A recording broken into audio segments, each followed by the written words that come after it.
وہ واقعہ جو تاریخ پر نقوش چھوڑ گیا۔ سابق صدر اور پاک فوج کے سابق سپہ سالار جنرل ریٹائرڈ پرویز مشرف ان خوش قسمت مسلمانوں میں سے ایک ہیں جنہیں اللہ کے گھر کعبہ شریف کی حفاظت کرنے اور اس کی حرمت پر اپنی جان کی بازی لگانے کی سعادت نصیب ہوئی۔ اس وقت کے میجر پرویز مشرف نے 1979 میں خانہ کعبہ پر قبضہ کرنے کی کوشش کرنے والے دہشت گردوں کے نرغے سے آزاد کرایا۔ پرویز مشرف مملکت خداداد اسلامی جمہوریہ پاکستان کے سابق صدر اور اس کی سرحدوں کے محافظ پاک فوج کے سابق سپہ سالار کی حیثیت سے یاد رکھے جائیں گے، مگر ان کا وہ کارنامہ جو ہر مومن کا خواب ہے، جس کی خواہش ہر مسلمان کی تمنا ہے، اس کے بارے میں بہت کم لوگ جانتے ہیں۔ 20 نومبر 1979 بروز منگل اسلامی سال کے پہلے مہینے محرم کی پہلی تاریخ تھی۔ خانہ کعبہ میں نماز فجر ادا کی جا رہی تھی۔ امام صاحب نے سلام پھیرا ہی تھا کہ کچھ حملہ آوروں نے ان کو گھیرے میں لے لیا اور لاؤڈ سپیکر اپنے قبضے میں لے لیا۔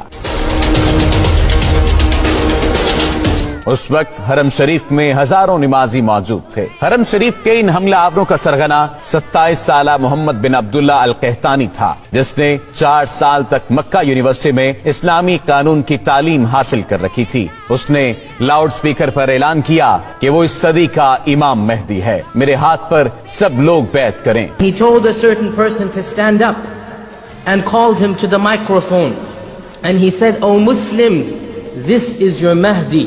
Give bay'ah to him." Muhammad bin Abdullah al-Qahtani 500 ساتھیوں سمیت خانہ کعبہ پر حملہ آور ہوا تھا اور حرم پاک میں داخل ہونے کے بعد تمام دروازے بند کر دیے، ہزاروں نمازیوں کو یرغمال بنا لیا۔ اس گمراہ کن ٹولے نے مقام ابراہیم علیہ السلام کے قریب جا کر اسلحے کے زور پر دہشت پھیلانا شروع کر دی، زبردستی لوگوں سے بیعت لینا شروع کر دی۔ کئی صدیوں کے بعد یہ پہلا موقع تھا جب خانہ کعبہ عام انسانوں کے لیے بند کر دیا گیا تھا۔ سعودی حکومت نے ان حملہ آوروں سے نمٹنے کے لیے اپنی فوج بھیجی جو بری طرح ناکام رہی۔ سعودی کمانڈوز حرم پاک میں داخل تک نہ ہو سکے تھے۔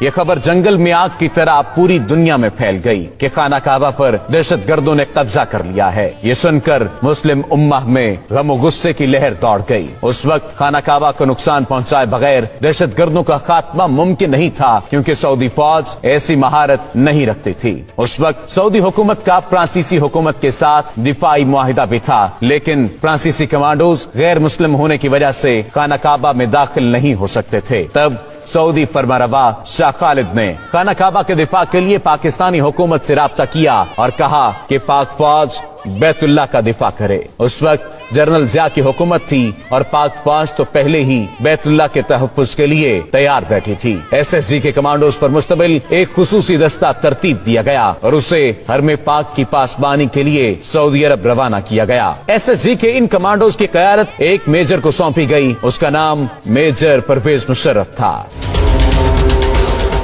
جب پاکستانی کمانڈوز کا یہ دستہ حرم پاک پہنچا تو اس وقت دہشت گردوں کے قبضے کو 1 ہفتہ ہو چکا تھا۔ پاک فوج کے کمانڈوز کا یہ ٹریڈ مارک ہے کہ اپنے دشمن پر اتنی تیزی سے حملہ آور ہوتے ہیں کہ انہیں سنبھلنے کا موقع بھی نہیں دیتے۔ یہاں پر معاملہ کچھ مختلف تھا، کیونکہ بات خانہ کعبہ کی حرمت کی تھی۔ میجر پرویز مشرف کی قیادت میں SSG کے کمانڈوز نے حرم پاک کا کیمروں کی مدد سے جائزہ لیا۔ میجر پرویز مشرف نے دہشت گردوں کی پوزیشن کو مارک کیا اور حکمت عملی بنانا شروع کر دی۔ میجر پرویز مشرف نے سعودی حکام سے کہا کہ مسجد حرام کے صحن میں پانی چھوڑ دیا جائے اور کمانڈوز کو ہیلی کاپٹر کے ذریعے مسجد کی چھت پر اتارنے کی اجازت دی جائے۔ اجازت ملنے کے بعد SSG کے کمانڈوز کا اصل ایکشن شروع ہوا۔ ایک طرف مسجد حرام کی چھت پر کمانڈوز اترنا شروع ہوئے تو دوسری جانب خانہ کعبہ کے صحن میں کھڑے پانی میں میجر پرویز مشرف کے حکم پر کرنٹ چھوڑ دیا گیا۔ اس فوری اور غیر متوقع کارروائی کی وجہ سے دہشت گردوں کے ٹاپ شوٹرز غیر فعال ہو گئے اور